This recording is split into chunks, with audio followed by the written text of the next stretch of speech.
Nauzubillah. Sampai di mana hati seorang anak bisa menjadi begitu kejam?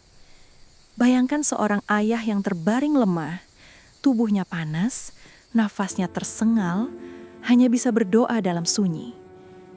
Namun bukannya dirawat, ia justru dikunci di kamar. Ditinggalkan tanpa air dan makanan, hanya demi liburan dan kesenangan sesaat anaknya sendiri. Ia menangis, ia memanggil, tapi tak ada yang datang. Dan saat doa seorang ayah yang terzolimi naik ke langit, balasan Allah turun dengan cara yang sangat pedih dan tak terbayangkan. Assalamualaikum warahmatullahi wabarakatuh. Sahabat semua, kisah yang akan Anda saksikan kali ini bukan cerita biasa. Ini adalah peringatan keras bagi siapapun yang masih memiliki orang tua namun mulai lalai, menunda, atau bahkan merasa terbebani dalam merawat mereka.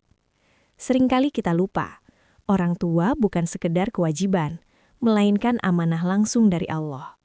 Ketika amanah itu diabaikan, akibatnya bukan hanya di akhirat, tetapi juga di dunia, nyata dan menyakitkan.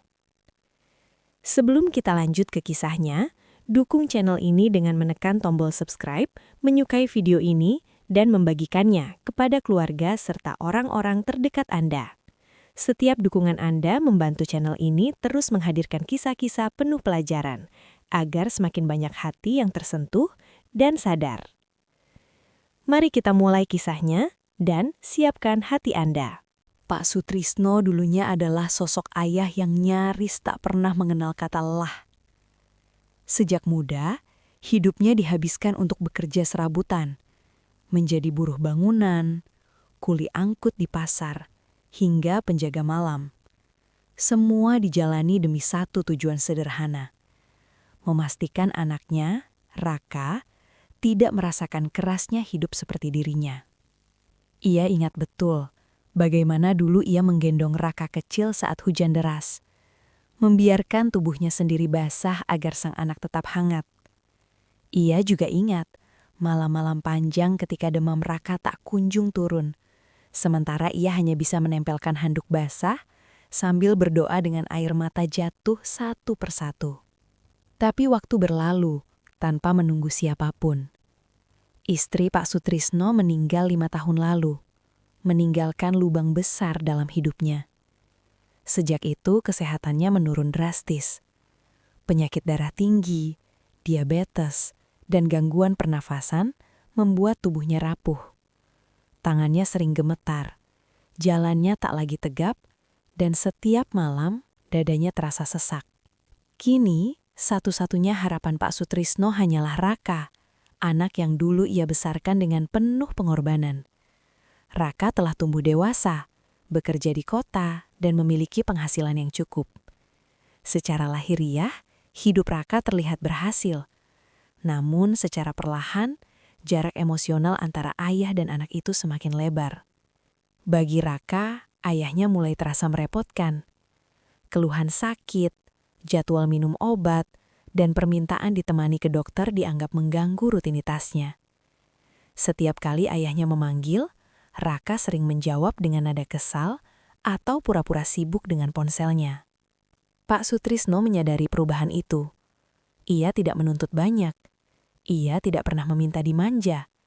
Ia hanya ingin ditemani, didengarkan, dan diperlakukan sebagai ayah, bukan beban. Namun yang ia dapatkan hanyalah diam, dingin, dan jarak. Tanpa disadari Raka, saat ia mulai mengabaikan ayahnya, ia juga sedang melangkah menuju awal kehancurannya sendiri. Hari itu, rumah terasa lebih sunyi dari biasanya. Pagi baru saja lewat, namun Pak Sutrisno sudah terbaring lemah di atas ranjangnya. Nafasnya pendek-pendek, keringat dingin membasahi pelipisnya, dan dadanya terasa seperti ditekan beban berat. Beberapa kali ia memanggil nama Raka dengan suara lirih, berharap anaknya mendengar. Raka muncul di depan pintu kamar dengan wajah datar. Di tangannya, ponsel menyala, Grup liburan ramai dengan tawa dan rencana perjalanan. Gunung, pantai, villa, dan foto-foto kebahagiaan memenuhi layar kecil itu. Sementara di hadapannya, ayahnya terbaring lemah, nyaris tak berdaya. Ayah cuma kecapean, gumam Raka dalam hati. Ia enggan membawa ayahnya ke rumah sakit. Ia merasa itu akan mengganggu rencana yang sudah ia susun berbulan-bulan. Dengan nada dingin, ia berkata, "Ayah istirahat saja. Aku pergi sebentar. Jangan banyak bergerak." Ayah ingin berkata sesuatu. Ia ingin meminta air. Ia ingin ditemani. Namun kata-kata itu tertahan di tenggorokan. Ia tak ingin menjadi beban. Ia hanya mengangguk pelan, meski hatinya terasa perih. Raka lalu keluar kamar. Ia menutup pintu. Namun langkahnya berhenti sejenak. Dengan wajah ragu, tangannya meraih kunci. Satu putaran kecil, dan pintu kamar terkunci dari luar. Agar ayah tidak keluar, pikirnya. Agar tidak merepotkan tetangga. Cuma 2 hari. Keputusan itu diambil tanpa doa, tanpa rasa takut, tanpa pertimbangan nurani. Raka tidak meninggalkan air minum. Tidak ada makanan, tidak ada cara bagi ayahnya meminta pertolongan. Saat mobil melaju meninggalkan rumah, tawa Raka pecah bersama teman-temannya. Musik diputar keras. Semua terlihat menyenangkan. Namun di rumah itu, seorang ayah mulai merasakan kesunyian yang paling kejam. Ditinggalkan oleh darah dagingnya sendiri. Dan sejak kunci itu diputar, takdir pun mulai berjalan menuju arah yang tak bisa dihentikan lagi. Di dalam kamar yang terkunci itu, waktu berjalan begitu lambat. Seolah setiap detik sengaja diperpanjang untuk menguji kesabaran. Cahaya hanya masuk dari celah jendela kecil. Udara pengap. Tenggorokan Pak Sutrisno terasa kering, dadanya semakin sesak, dan tubuhnya gemetar menahan sakit yang kian menjadi. Hari pertama berlalu dengan penuh kebingungan. Ia masih berharap Raka akan segera kembali. Ia menahan haus, menahan lapar, sambil berusaha bangkit dari ranjang. Namun, setiap kali mencoba berdiri, pandangannya berkunang-kunang dan tubuhnya kembali terjatuh. "Ayah di sini, Nak." Suara itu nyaris tak terdengar. Tak ada jawaban. Malam datang membawa dingin. Pak Sutrisno menggigil. Ia memeluk tubuhnya sendiri, mencoba bertahan. Dalam gelap, pikirannya melayang pada masa lalu. Saat Raka kecil menangis ketakutan dan ia menggendongnya semalaman tanpa tidur. Saat ia menjual motor satu-satunya demi biaya sekolah anaknya. Semua kenangan itu kini terasa seperti ironi yang menyayat hati. Hari kedua, kondisinya semakin memburuk. Bibirnya pecah-pecah. Tenaganya nyaris habis. Ia sadar, kali ini mungkin ia tak akan selamat. Namun, di tengah penderitaan itu, ia tidak memaki. Ia tidak mengutuk. Ia hanya menangis dalam diam. Dengan sisa tenaga, ia mengangkat kedua tangannya. "Ya Allah," suaranya bergetar. "Jika aku pernah salah sebagai ayah, ampuni aku. Tapi jika anakku telah menyakitiku tanpa belas kasih, aku serahkan urusannya kepadamu." Doa itu keluar dari hati yang hancur, dari jiwa yang terzalimi. Dan doa seperti itu tidak pernah kembali dengan tangan kosong. Di tempat lain, jauh dari rumah itu, Raka tengah tertawa menikmati liburan. Ia tak tahu bahwa pada saat itulah dadanya tiba-tiba terasa sesak. Kepalanya pusing, tubuhnya panas luar biasa. Langkahnya terhuyung, lalu gelap. Saat doa seorang ayah naik ke langit, peringatan Allah mulai turun perlahan, menandakan bahwa kesenangan Raka akan segera berubah menjadi awal penderitaan yang tak pernah ia bayangkan sebelumnya. Raka terbangun dalam keadaan setengah sadar. Lampu putih menyilaukan matanya. Bau obat menusuk hidung. Suara alat medis berdetak pelan di sekelilingnya. Tubuhnya terasa berat, seolah bukan miliknya sendiri. Saat ia mencoba bergerak, rasa nyeri menjalar dari dada hingga ke seluruh sendi. Infeksi berat, kata dokter dengan wajah serius. Kondisi Anda kritis. Kami butuh observasi intensif. Raka terpaku. Liburan yang baru saja dimulai berubah menjadi mimpi buruk dalam hitungan jam. Demamnya tak kunjung turun. Nafasnya sesak. Beberapa kali ia muntah darah. Teman-temannya panik. Satu persatu pergi meninggalkannya di rumah sakit. Kembali ke kehidupan normal seolah tak pernah terjadi apa-apa. Hari demi hari berlalu di ruang perawatan. Biaya membengkak. Tabungan yang ia kumpulkan bertahun-tahun terkuras tanpa ampun. Setiap malam, Raka gelisah. Tidurnya dipenuhi mimpi buruk. Ia melihat ayahnya berdiri di balik pintu kamar, mengetuk pelan, memanggil namanya dengan suara yang penuh luka. Ayah, maaf. Ia terbangun dengan keringat dingin dan dada berdebar hebat.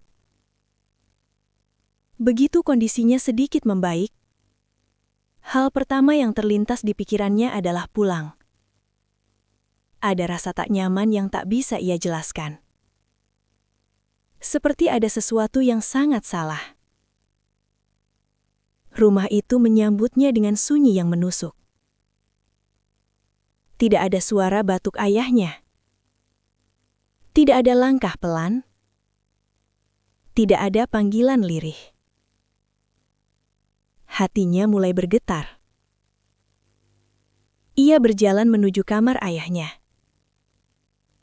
Melihat pintu itu, tubuhnya membeku.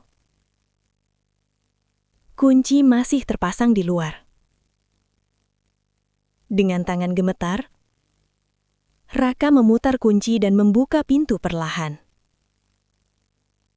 Bau pengap menyergap. Ruangan gelap.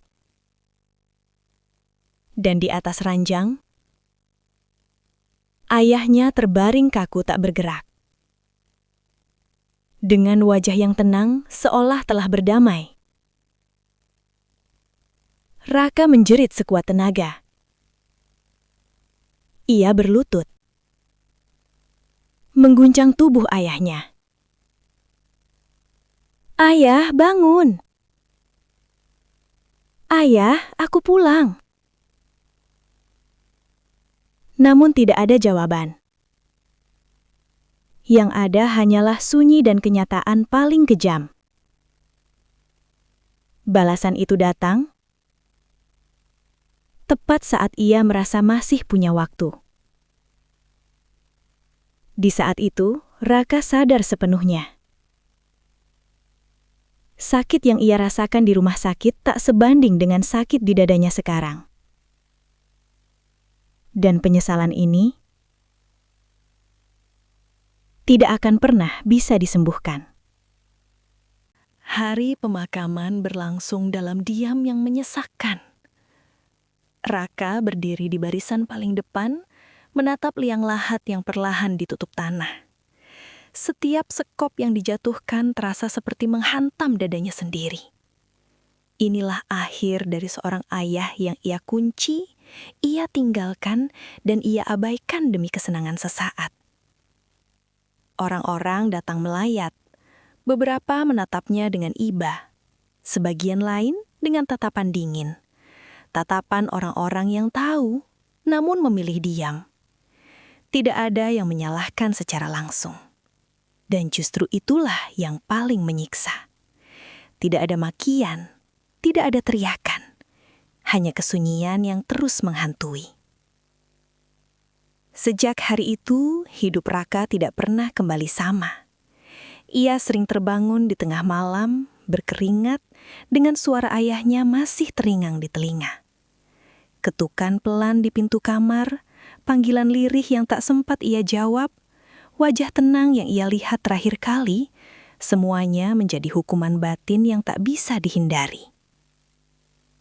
Pekerjaannya mulai terbengkalai. Fokusnya hancur.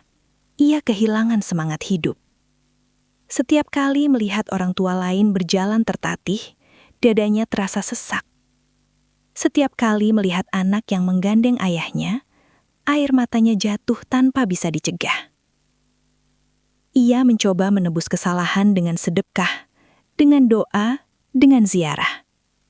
Namun ia sadar satu hal yang pahit. Tidak ada amal yang bisa mengulang waktu. Tidak ada ibadah yang bisa menggantikan satu gelas air yang seharusnya ia berikan saat ayahnya kehausan. Tidak ada penyesalan yang bisa membuka kembali pintu yang sudah terkunci oleh takdir. Raka hidup, tapi jiwanya tertinggal di kamar itu. Ia bernafas, tapi hatinya kosong.